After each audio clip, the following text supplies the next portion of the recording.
पे बैठने के पहले ही उन्होंने कहा संविधान की समीक्षा करूंगा। पंडित जवाहरलाल नेहरू जी ने कहा यह संविधान उपयुक्त है मॉडर्न इंडिया के लिए।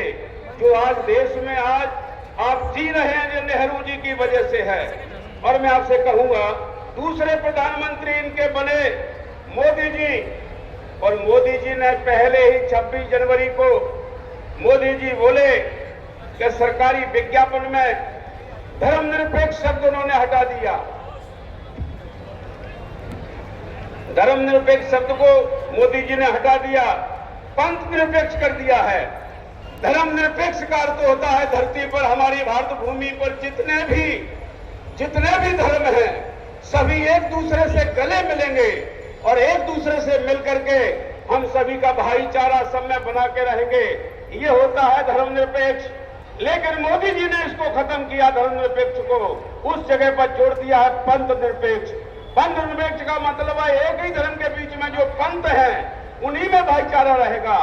तो मेरे साथियों, भाई और बहनों, ये खुद मोदी जी ने खत्म किया था। और उनके एक मंत्री बोले, हेगड़े मंत्री थे, उन्होंने कहा कि हम संविधान को बदलने आए हैं क्योंकि धर्मनिरपेक्ष अपनी कोई पहचान नहीं रखता है।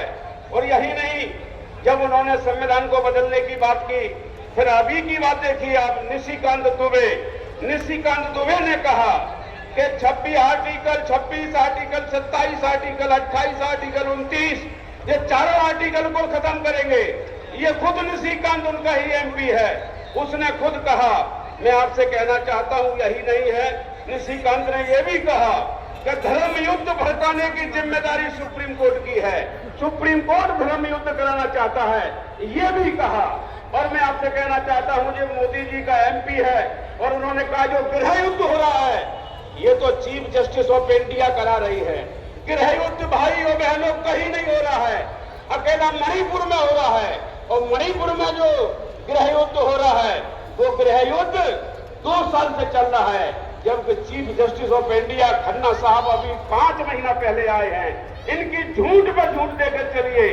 यही नहीं, उन्होंने कहा कि दिल्ली में अभी देखिए संविधान खत्म करने का इनका तरीका देखिए। दिल्ली में एक महिला चीफ जस्टिस ने, महिला जस्टिस आई, महिला जस्टिस ने एक डिसीजन दिया। उस डिसीजन में महिला ने कहा ये दोषी है। जो दोषी था वो आकर के कहता है चीफ जस्टिस से, वो आकर के फिर आकर के नीचे जाकर के कहता है, पूरे कैंपस में घूमा फिरा, फिर उस महिला जज से कहा कि तुम्हारी औकात कुछ नहीं है, तुम बाहर कर निकल के देखो, तुम जिंदा नहीं जा सकती।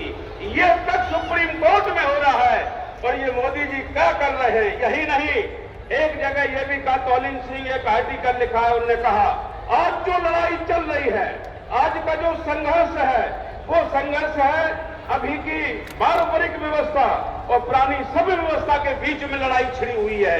इस लड़ाई का महत्व है, हम देखते चाहते हैं कि इस लड़ाई का जीतेगा कौन। यही नहीं, प्रधानमंत्री इसके पहले आप समझिए, आज आप कह सकते हैं वो कह रहे थे, बीजेपी वाले कह रहे थे कांग्रेस ने संविधान खत्म किया है।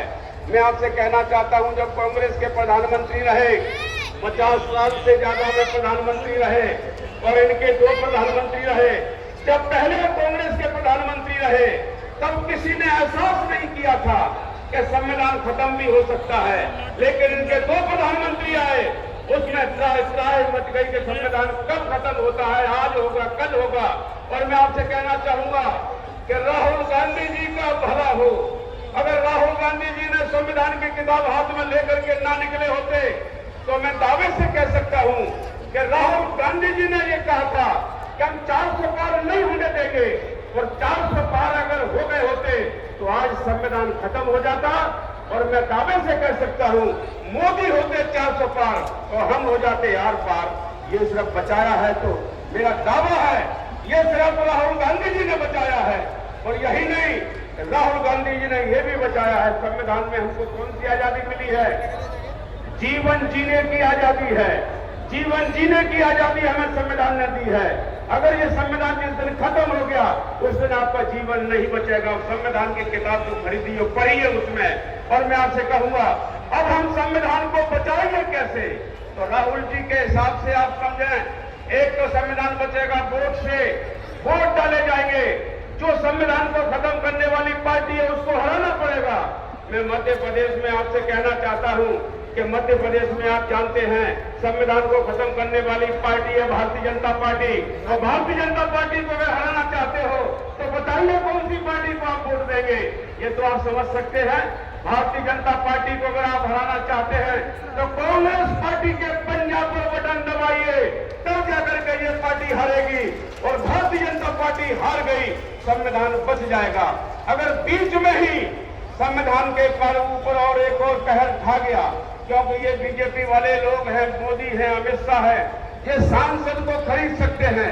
400 पार जीत तो नहीं पाए, लेकिन 400 पार करने के लिए दूसरों के एमपी खरीद सकते हैं। फिर बीच में ही संविधान के ऊपर संकट आ जाएगा, और ये संकट को अगर बचाना है तो बीच में ही वोट तो डाले जाएंगे 4-5 वर्ष बाद। संविधान अगर बीच में ही खत्म होता है, उस संविधान को बचाने के लिए फिर आपको लहू भी बहाना पड़ सकता है, और लहू बहा करके संविधान को बचाएंगे।